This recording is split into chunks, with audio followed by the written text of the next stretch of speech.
आज की सबसे बड़ी खबर की इनसाइड स्टोरी आपको बताने के लिए आया हूं। खबर यह कि भारत और पाकिस्तान के बीच सीज फायर का ऐलान हो गया है। यानी सरल शब्दों में कहें तो भारत और पाकिस्तान के बीच जो वॉर चल रही थी वो अब रुक गई है। लेकिन आखिर ये वॉर रुकी कैसे? अंदर ही अंदर क्या हुआ? भारत ने कौन सी बड़ी चेतावनी पाकिस्तान को देकर ये वॉर रुकने की बात की है और भारत ने इसमें अचीव क्या किया? आज आपको ये सब दिखाऊंगा। ये बड़ी अच्छी बात। लेकिन पहले आपका कमेंट जरूरी है कि इस वॉर रुकने पर आपकी राय क्या है, आपकी प्रतिक्रिया क्या है? क्या आप इससे खुश हैं? आपको लगता था और आगे जाना चाहिए था? आप क्या मानते हैं जरूर बताइएगा। और वीडियो देखने के बाद भी आप चाहें तो कमेंट कर सकते हैं, क्योंकि मैं आपको ये भी बताऊंगा कि भारत ने इसमें हासिल क्या और आगे क्या। लेकिन सबसे पहले आपको बड़ी खबर यह बता दूं कि भारत और पाकिस्तान ने युद्ध विराम का ऐलान किया है और इसकी घोषणा सबसे पहले डोनाल्ड ट्रंप ने की। डोनाल्ड ट्रंप ने दुनिया के सामने आकर कहा कि भारत और पाकिस्तान दोनों युद्ध विराम के लिए तैयार हो गए हैं और इसके लिए डोनाल्ड ट्रंप ने 5:33 पर एक ट्वीट किया कि after a long night of talks mediated by the United states, I am pleased to announce that India and Pakistan have agreed to a full and immediate ceasefire. यानी Donald Trump कह रहे हैं कि पूरी रात बातचीत चली, एक तरीके से लंबी बातचीत चली और अमेरिका ने इसमें मध्यस्थ की भूमिका निभाई और भारत और पाकिस्तान दोनों पूर्ण सीज फायर और इमीडिएट सीज फायर के लिए तैयार हो गए। Congratulations to both countries on using common sense and great intelligence. Thank you for your attention to this matter. उन्होंने दोनों देश की तारीफ की। लेकिन उन्होंने 5:33 पे ये ट्वीट किया। जो ऑफिशियल जानकारी है कि 5 बजे शाम से जो है कहा जा रहा है कि ये सीज फायर जो है वो लागू हो गया था। तो यानी उन्होंने सबसे पहले दुनिया को बताया, डोनाल्ड ट्रंप ने, कि भाई ऐसा ऐसा हो गया है। लेकिन कहानी क्या है भाई? पहली बात तो आपने डोनाल्ड ट्रंप के ट्वीट में एक चीज गौर की होगी। उन्होंने कहा कि रात भर ये चर्चा चली, यानी इधर पाकिस्तान को भारत रात भर ठोक रहा था। मैंने आपको इससे पहले वीडियो में बताया था कि कैसे पाकिस्तान के 6 मिलिट्री इंस्टॉलेशन को भारत ने तबाह कर दिया, कई महत्वपूर्ण एयर बेसिस को तबाह कर दिया। पाकिस्तान की सेना के प्रवक्ता का चेहरा उतरा हुआ था। पाकिस्तान को समझ में नहीं आ रहा था कि अब क्या करूं, तो युद्ध, परमाणु युद्ध की तरफ जा रहा है, ऐसा कुछ संकेत अपनी मीडिया से डलवाना शुरू किया, इस तरह की चीजें, ताकि दुनिया जो है वो कुछ भी करके इसको रोके। लेकिन तब तक भारत रात भर, जब तक अमेरिका से बात करता रहा, तब तक इधर ठोकता रहा। उधर ठोकते रहो, देखते इधर क्या करता। तो पहली चीज तो ये सामने आती है। दूसरी बात कि भारत और पाकिस्तान दोनों में से पहला फोन किसने किया कि हाँ चलो भाई रुक जाते हैं? कौन झुका है? पहले आपको वो दिखाता हूं। सुनिए विदेश सचिव मिस्री साहब क्या बता रहे हैं।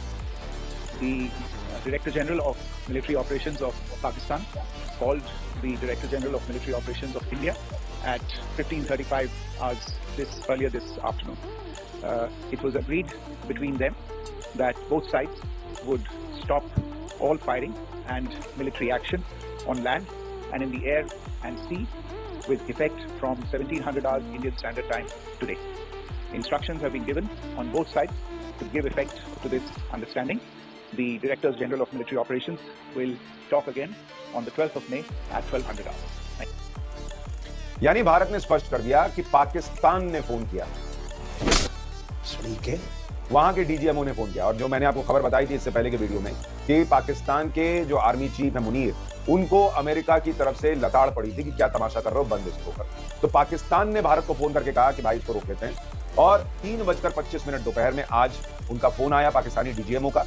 भारतीय डीजीएमओ से उनकी बात हुई है और भारत ने 5 बजे शाम से सीज फायर के लिए अपनी सहमति जता दी। लेकिन इसमें एक और इंपॉर्टेंट पॉइंट कि भारत ने यह कह दिया कि अब 12 तारीख को दोनों देशों के डीजीएमओ बात करेंगे। यानी अभी 2 दिन भारत ये देखेगा, क्योंकि पाकिस्तान एक नंबर का मक्कार देश है, उस पर बहुत भरोसा किया नहीं जा सकता।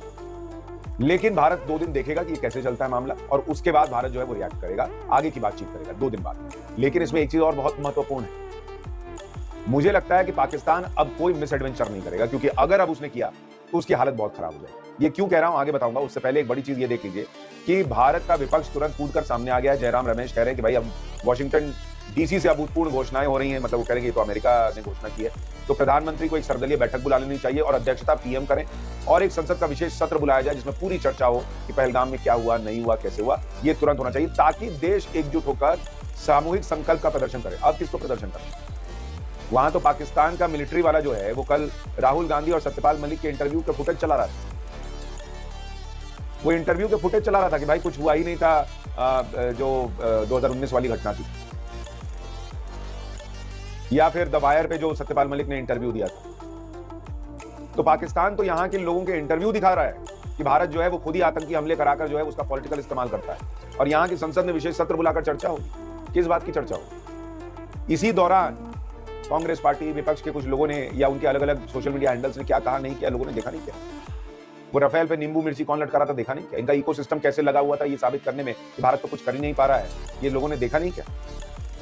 खैर जाने दीजिए, देख लेना ही कई बार बहुत अच्छा होता है। अब आपको बताता हूं इस पूरे सीज फायर की इनसाइड स्टोरी और भारत ने अचीव क्या किया। पहली बात तो आपको मैंने बताया था कि मार्को रूबियो ने बात की थी विदेश मंत्री एस जयशंकर से भी, लेकिन उसके पहले पाकिस्तानी सेना प्रमुख को उन्होंने फटकार लगाई थी कि जंग खत्म करें। दूसरी बात, भारत ने एक बहुत महत्वपूर्ण बात जोड़ी है इसमें। भारत ने सीज फायर करने के पहले यह बात पाकिस्तान को समझा दी, जो सूत्र दावा कर रहे हैं कि कोई भी आतंकी हमला अब हुआ तो सीधे सीधे उसे एक्ट ऑफ वॉर माना जाएगा। ये भारत ने चेतावनी दे दी है ये सीज फायर करते हुए कि अब की तुमने कुछ किया, अब की तुमने कोई आतंकी हमला करवाया तो हम फिर जो है वो दुनिया को सबूत देने, हम जो है वो कुछ आतंकी ठिकानों को खत्म करने पर फोकस नहीं करेंगे, हम सीधा एक्ट ऑफ वॉर मानेंगे और ये मानेंगे कि पाकिस्तान ने ये किया है और पाकिस्तान पर सीधा युद्ध शुरू होगा। गजब बेइज्जती है।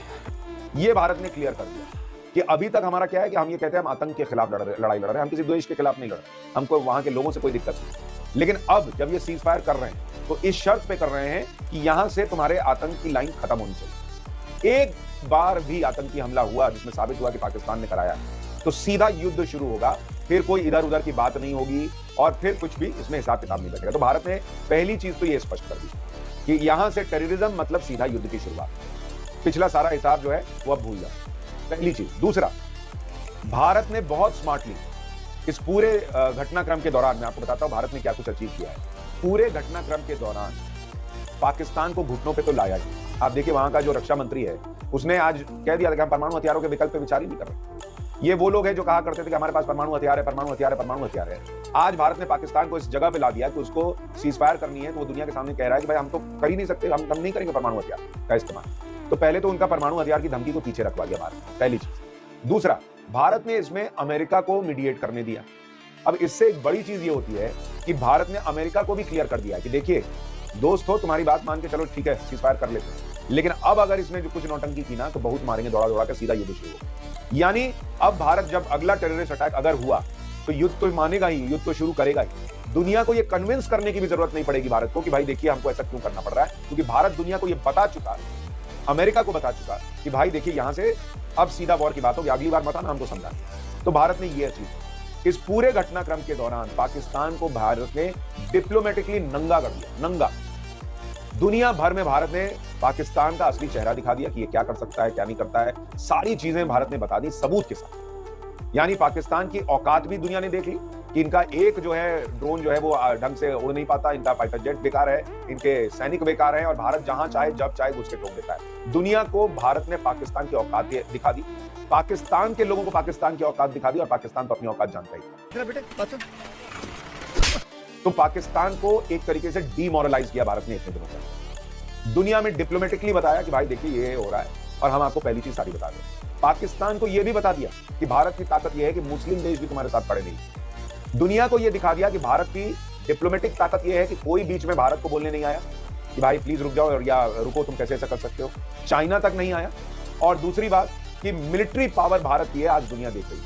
इवन जब इजराइल और हमास के बीच युद्ध होता है तो इजराइल भी 100% ड्रोन्स नहीं रोक पाता, लेकिन भारत ने बहुत बड़ी संख्या में ड्रोन्स को रोककर चाइनीज डिफेंस सिस्टम पाकिस्तान का उसकी धज्जियां उड़ाकर, पाकिस्तानी फाइटर जेट्स की धज्जियां उड़ाकर यह साबित कर दिया कि भारत की सैन्य शक्ति क्या है, सैन्य ताकत क्या है। तो यह भारत की बड़ी उपलब्धि है कि भारत ने डिप्लोमेटिक पावर, रीजनल पावर और अपनी मिलिट्री पावर तीनों दुनिया में स्टैब्लिश कर दी कि हम इस वक्त क्यों दुनिया के बड़े देशों में शामिल हैं और ये कैसा चिचोरा देश है, कैसे सिविलियंस का इस्तेमाल करता है, उनके प्लेन्स का इस्तेमाल करता है छुपने के लिए, कैसे बच्चों को जो है वो कह रहा था कि हम लेकर जाएंगे और युद्ध लड़ेंगे, वैसी चीजें जो है वो भारत ने एक्सपोज की। इसके अलावा जो ऑपरेशन सिंदूर चला वो पाकिस्तान के अंदर आतंक को करारा जवाब था कि अगली बार बहुत बुरा मारेंगे। जैश-ए मोहम्मद, लश्कर, इनके आतंकी ठिकानों को तबाह किया।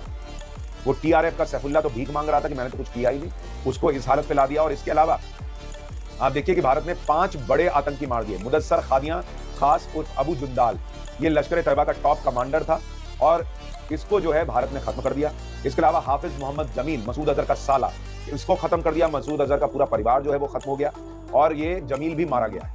इसके अलावा मोहम्मद यूसुफ अजहर, ये इसे घोसी उस्ताद भी कहा जाता था, ये जो IC-814 हुआ था उस अपहरण में शामिल रहा था और जैश में हथियारों की ट्रेनिंग देखता था, इसको भारत ने खत्म कर दिया। ये भी भारत ने अचीव किया। लश्कर कमांडर खालिद उर्फ अबू आकाशा, इसको भी भारत ने मार गिराया। यह अफगानिस्तान से हथियार की तस्करी में लिप्त था, जम्मू कश्मीर में आतंकी हमलों में शामिल रहा। उसका अंतिम संस्कार फैसलाबाद में हुआ, जहां पाक सेना के अधिकारी और डिप्टी कमिश्नर पहुंचे। मोहम्मद हसन खान, इस लिस्ट में जैश ए मोहम्मद से जुड़ा मोहम्मद हसन खान भी शामिल है। ये पीओके में जैश के ऑपरेशनल कमांडर मुफ्ती असगर खान कश्मीरी का बेटा था, जम्मू कश्मीर में आतंकी हमलों के समन्वय में सक्रिय भूमिका निभा रहा था। तो ये भारत ने आतंकियों के लिहाज से हासिल किया कि उनके आतंकी इंस्टॉलेशंस जो थे उनको नष्ट कर दिया। जैश और लश्कर के बड़े आतंकी मारे। जो अजहर मसूद है उसके परिवार को खत्म कर दिया, मसूद अजहर के परिवार को खत्म कर दिया और उसको एक बड़ा दर्द दिया। मुझे तो लगता है वो भी पता नहीं जिंदा है या नहीं है, लेकिन पाकिस्तान के आतंकियों के अंदर भी खौफ भर दिया। ये भारत ने अचीव किया। लेकिन इस सब के बीच सबसे बड़ी चीज, आप ये भी ध्यान रखिए, भारत ने दो बड़ी चीजें अचीव की। एक, पाकिस्तान ने खुद शिमला एग्रीमेंट खत्म कर दिया, यानी भारत के लिए अब वो एलओसी पार करने की स्थिति में है आराम से कभी भी, और इसलिए वो एक्ट ऑफ वॉर करेगा तो उसको दिक्कत नहीं आएगी। दूसरा कि भारत ने इंडस वाटर ट्रीटी स्थगित कर दी, पाकिस्तान को याद दिला दिया कि भाई देखो तुमको कैसे हम ठोक सकते हैं, और अब भारत अपने पानी का अपने लिए ज्यादा इस्तेमाल कर सकता है। जो प्रधानमंत्री नरेंद्र मोदी ने कहा था कि भारत के पानी का भारत के लोगों के लिए इस्तेमाल होगा। तो अब ठीक है, सीजफायर हो गया, लेकिन ये तो चलेगा मामला वाला हिसाब। मुझे लगता है, मुझे नहीं लगता कि इंडस वाटर ट्रीटी तुरंत शुरू हो जाएगी। तो भारत ने वहां भी एक बड़ी कामयाबी हासिल कर ली। अब इसमें एक बड़ी चीज ये कि क्या पाकिस्तान सुधरेगा? आपकी राय क्या, कमेंट करके बताइएगा। मुझे नहीं लगता कि पाकिस्तान बहुत ज्यादा सुधर पाएगा। ओ भाइयों, वहां की सेना जो है वो अंदर ही अंदर आग में जलेगी, मुझे ऐसा लगता है, क्योंकि ये लोग जो है ना बहुत ईगो लेके चलते हैं, और ये इसी बात पे जिंदा है, इसी बात पे पब्लिक इनको जो है वो लेके चलती है कि भाई हमारी सेना बहुत मजबूत है। सेना की इज्जत की धज्जियां उड़ चुकी हैं, और खुद को बचाने के लिए उसने भाई अमेरिका से हाथ जोड़े, अमेरिका आया, चलो ठीक है, हो गया वाला हिसाब है। लेकिन मुझे ऐसा लगता है, मेरी फीलिंग ये है कि पाकिस्तान फिर कुछ ना कुछ करेगा, और इस बार उसके लिए अभी से भी मुश्किल समय खड़ा होगा। ये मेरी रीडिंग है, हो सकता है मैं गलत हो, लेकिन मेरा अनुमान यही है कि यही होने जा रहा है। फिलहाल भारत ने डिप्लोमेटिक लेवल पर, मिलिट्री लेवल पर अपनी पावर को स्टैब्लिश कर दिया है दुनिया के सामने, पाकिस्तान के सामने। पाकिस्तान की इज्जत की धज्जियां उड़ा दी, और अब भारत जो है वो अगले मौके पर पाकिस्तान को करारा जवाब देने के लिए सीधा युद्ध से तैयार होगा। आपकी राय क्या है, कमेंट करके जरूर बताएं। दोस्तों नमस्कार, वीडियो पसंद आया हो तो लाइक और शेयर करें। ऐसी न्यूज़ देखने के लिए हमारे YouTube चैनल को सब्सक्राइब जरूर करें। धन्यवाद। जय श्री